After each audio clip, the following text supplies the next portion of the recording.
What is going on, beautiful people? Welcome to another episode of the Narcissist Code. I'm your favorite self-aware narcissist, Mr. Lee Hammett, better known as Mental Healness, across all social media platforms. This is your first time seeing my face or hearing my lovely voice. I'm a clinically diagnosed narcissist, and I use my platform on social media to raise awareness for NPD, get more people into therapy, and also validate the victims, survivors, and thrivers of said disorder, said toxic people, said toxic traits. Today's episode is going to be about how nothing you do for a narcissist will ever be enough for them. Why nothing you can do for a narcissist will ever be enough for them. Let's just hop right into it, y'all. You know, I have my self-love journal that's available on Amazon. If you don't have the self-love journal, check it out on Amazon. I Love Me by Lee Hammock. It's on Amazon. Check it out. Self-love journal by Lee Hammock. But nothing you do, y'all, here's why nothing you do for a narcissist will ever be enough for them. Yes, I'm sitting outside right now.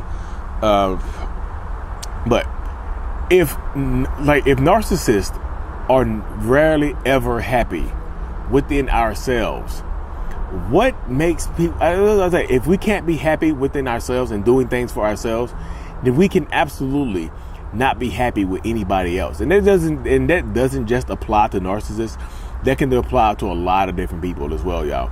Because you have to have internal happiness before you can experience happiness externally or from someone else. You know what I mean? A lot of people don't seem to realize that. Like, so if a narcissist can barely make themselves happy, nobody else can make them happy. If nothing, like for me, myself, if nothing I do for myself is ever enough, then nothing anybody else does for me is ever going to be enough. Like nothing. Can you make a lot of people asking me, can you make a narcissist happy? You can make a narcissist happy for short spurts of time, like short bursts of time where you can make them happy. You know what I mean? But most times they're not like that. They're going to be unhappy with whatever you give to them, whatever you do for them. They might be happy in the moment, but that goes away very quickly. They can go away. They can absolutely go away very quickly in a lot of these situations. And that's what I tell people. Like, a lot of people just like, you try and try while you're in a toxic relationship to make this person happy. You try and try while you're in this space to try to make them happy. You do so much to try to make them happy that it just becomes overwhelming. You see what I'm saying? You do so much you give so much to them, and it's never enough.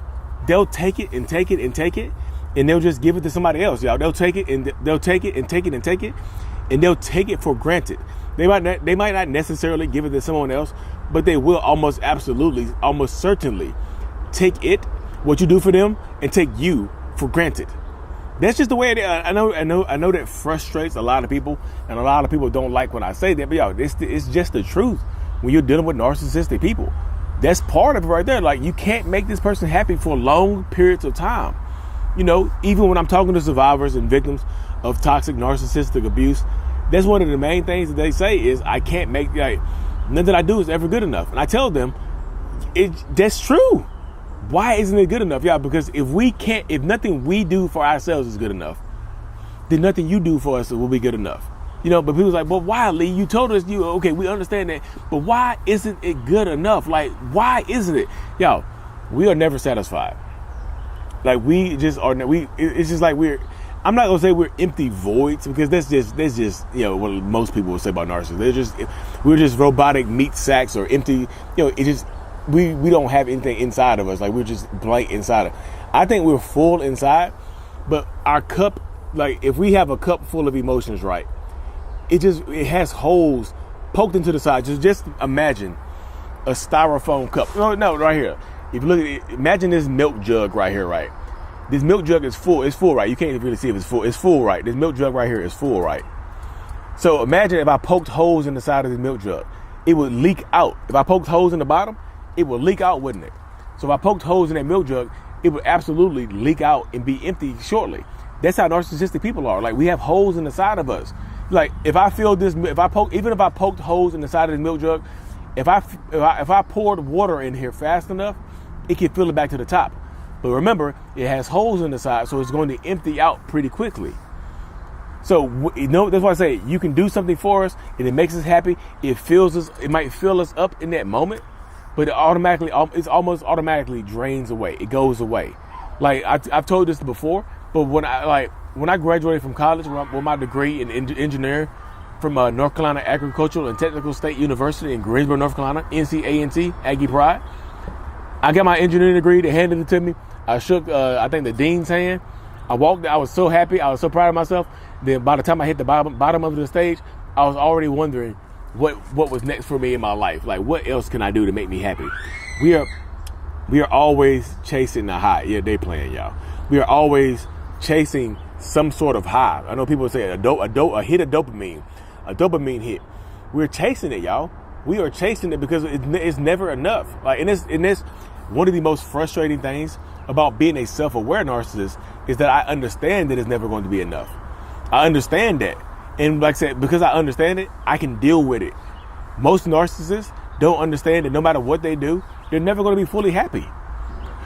No matter what they do. I used to talk to this other self-aware narcissist, and she was just whining. She like super complaining. She used to whine and complain about the amount of followers that she had. So I want 1 million followers like you, Lee. I deserve 1 million followers, blah, blah. But she hasn't put the work in. She's one of the delusional. She's super delusional. But I told her, I was like, you think getting the followers is going to make you happy? It's going to validate you, right? It's not.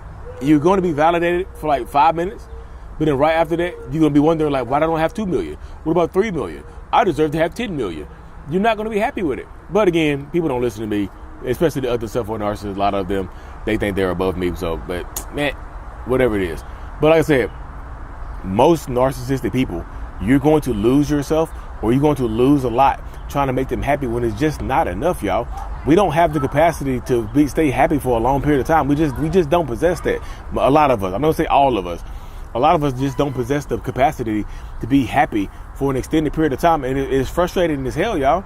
So even it's frustrating to me as a self-aware narcissist, but when I was unaware, it was super frustrating because I didn't know what was going on. I just perpetually felt empty or drained. I would be filled up really, really quickly, but then I would feel drained almost as quickly. It's super frustrating, y'all. It's super annoying to feel this way. And I try to convey this to people like, y'all, look, it's frustrating as hell to have this mindset. I don't want, if I wasn't born or had this dynamic, I don't think I would want it anymore. But just like, now that I have it, I understand it, I can't get rid of it. Hey, I'm gonna be the best. I'm gonna do the best I can with it. So I just tell people, just like, if you stay in a relationship with a narcissist, just understand that you can make them happy in little spurts, a day, a couple of hours, but prolonged happiness, I don't think is achievable. So nothing you do for them will ever be enough. I'm not saying you're wasting your time, but I'm just saying it's gonna sound bad, but if you want to remain in this relationship dynamic, you probably have to lower your expectations. You know what I mean? You probably have to lower your expectations that you're not going to have that fairy tale romance where y'all are doing this, y'all are each other's strength, y'all are each other's happiness. You're probably not going to have that. So I probably feel like you need to lower your expectations to just having a basic, a relationship where you get the bare minimum love, care, affection. Because you're going to be receiving the bare minimum love, care, affection, but you're probably going to be dishing out the maximum to try to make up for the deficit in your relationship. You're going to try to make up for the emotional deficit in your relationship by overcompensating for this person that's not giving you what you need and what you want in return for what you're giving out. And I tell this to people all the time, you will never get back your return on an emotional investment in a toxic relationship. And a lot of times you don't get back your return on the physical investment or the financial investment. A lot of times they take that and run with you.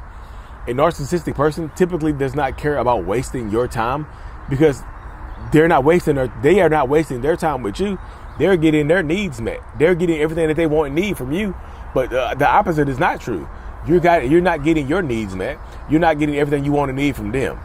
So I tell people in these situations, you have to just understand, just taper your expectations and just like be careful on what you give. Be careful, like if you decide to keep giving and giving and giving, just understand that it's probably not gonna be enough for the person that you're with, and they're probably not gonna be grateful and appreciative of it. So you probably need to do that type of stuff from the kindness of your own heart, just to show you have a kind heart, I guess. You know, because narcissistic people, they're going to want you to keep doing the stuff, but they're just not going to appreciate it as much as somebody maybe who's not a narcissist would. Again, I'm not telling you to leave your relationship. I'm just saying you might want to lower your expectations the longer you stay in this relationship, because nothing you do is never. It's just not, y'all. It's just not. And another reason is because whatever form of supply that narcissistic person is getting from you, whatever they are getting from you out of this relationship, is going to run out sooner or later. Whatever supply they're getting from you is going to run out sooner or later, y'all. It's just one of those things. It's just going to run out sooner or later. So you have to empower yourself. You have to stay as strong as you possibly can. You have to be as safe as you possibly can. You know, be safe, be strong, take care of yourself, protect your peace at all costs. Because if you don't protect your peace, nobody else is going to do it. I promise you. But anyways, y'all, like I said, if you don't know, I'm working on my self-love course, my self-love healing course. 30 days of self-love challenge course is coming up here pretty soon. It's going to follow the dynamic of the self-love journal. That's coming extremely soon, y'all. Coming up soon. Like I said, the journal's available on Amazon. Join the channel memberships for more perks and whatnot. Like and subscribe for more. And as always, mental illness is out. Peace.